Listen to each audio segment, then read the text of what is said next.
many, many things, going out and helping stump for new jobs, all with a stubborn eye. And we appreciate it all, and we are so excited to have you here tonight, John. We are thrilled. So let's give him a Silicon Valley welcome.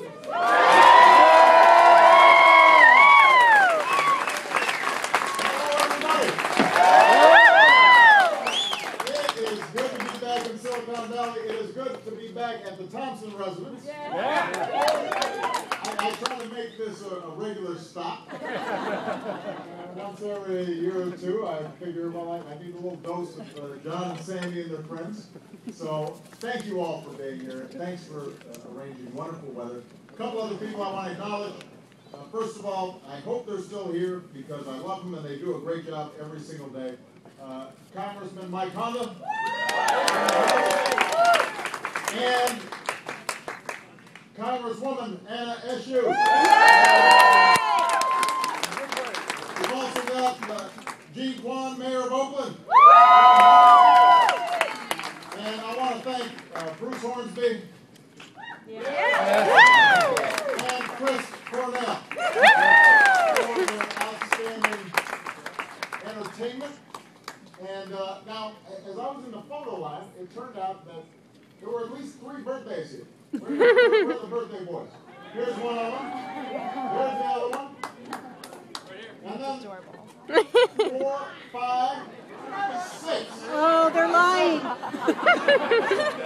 So this is obviously a propitious day with so many birthdays. Happy birthday to all of you. It is wonderful to help celebrate, but don't, for the kids, don't let your parents say, this is what you're getting for your birthday.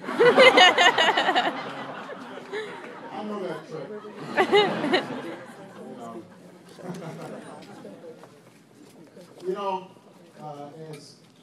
As Sandy said, these folks have been great friends for a long time. Many of you were here when I was still running for president. Senate.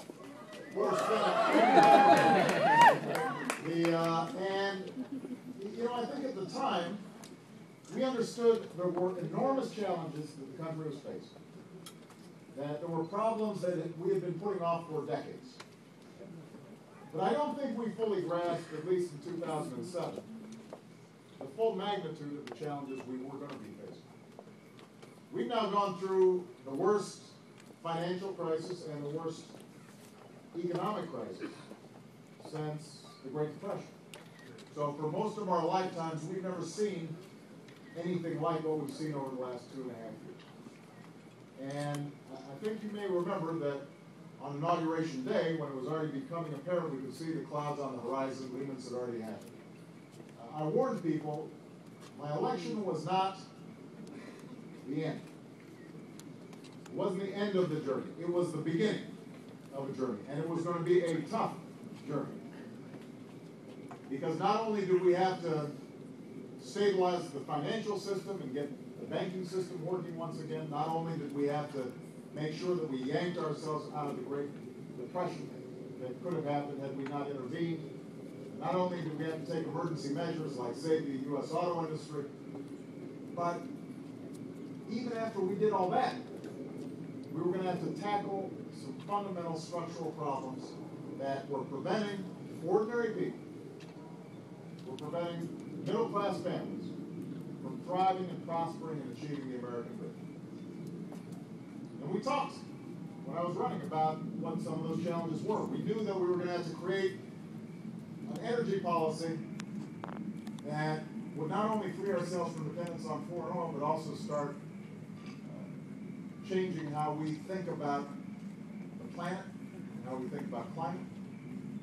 We knew that we were going to have to make sure that we changed our healthcare system that was broken, leaving millions of people without health insurance and leaving folks who did have health insurance less secure than they needed to be.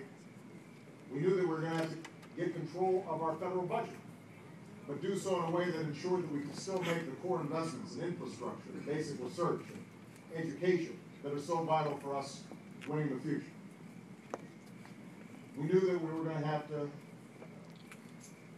not only put more money into our education system, but we were going to have to revamp it so that not just a few of our kids are prepared for the 21st century, but all of our kids are prepared for the 21st century. So we knew that we had all these incredible challenges domestically, and then overseas we knew that it was unsustainable for us to continue two wars and to think that the only way that we were going to be able to project American power around the world was through our military. And we had to remind ourselves that diplomacy and the power of our example and the power of our values ultimately was going to make more of a difference in terms of how influential we are around the world.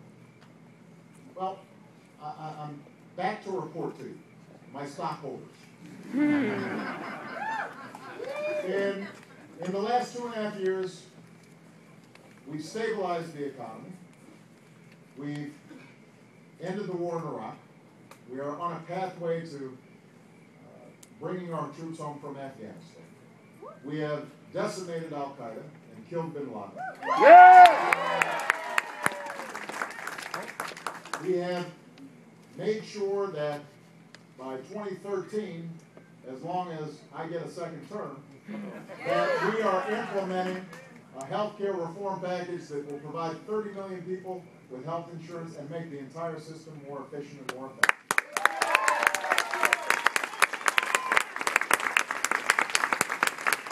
We have signed into law everything from making sure that every woman and every young girl who's thinking about a career is going to make sure that she gets paid equally for equal day for an equal day's work.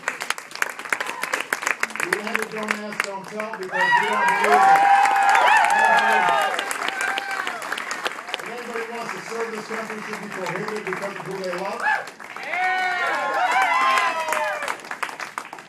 We passed some of the toughest financial regulations in our history, including making sure that consumers are finally getting the protection they deserve. We made sure that despite constant battles with Congress, that we continue to make progress on the environmental front, and some of it we did administratively, so we made sure, for example, that for the first time in 30 years, we are doubling fuel efficiency standards on cars and trucks and heavy trucks, which will reduce carbon in our atmosphere and actually save folks money, over the course of their lifetimes. So we've done a lot, but here's the challenge I have for all of you. We've got so much more work to do. Yes, we stabilized the economy, but at a level where the unemployment rate was way, way too high. And we still have all sorts of international challenges that we're facing, from Europe to Asia. So we're still going to have to do a lot to restructure our economy to meet the competitive challenges of the 21st century. And that means we've got to continue to invest in cutting-edge research that enables the kind of explosion of technology that's taking place here in Silicon Valley.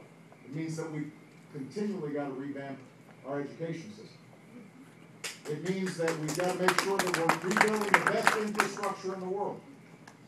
And we've got to think short-term about how do we put people back to work, as well as long-term, how do we make sure that a middle class can thrive in this country. And that's where I need your help. That's where I need your help. Because the fact of the matter is that too many people are hurting out there right now, and we've got to take some steps right now. So before I even talk to you about the campaign, I need your help to make sure that we get this jobs bill passed.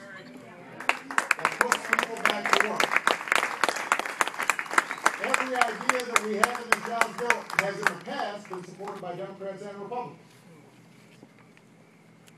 Rebuilding our roads and our bridges and our airports and our schools, that's not a partisan idea. That's part of what made America an economic superpower.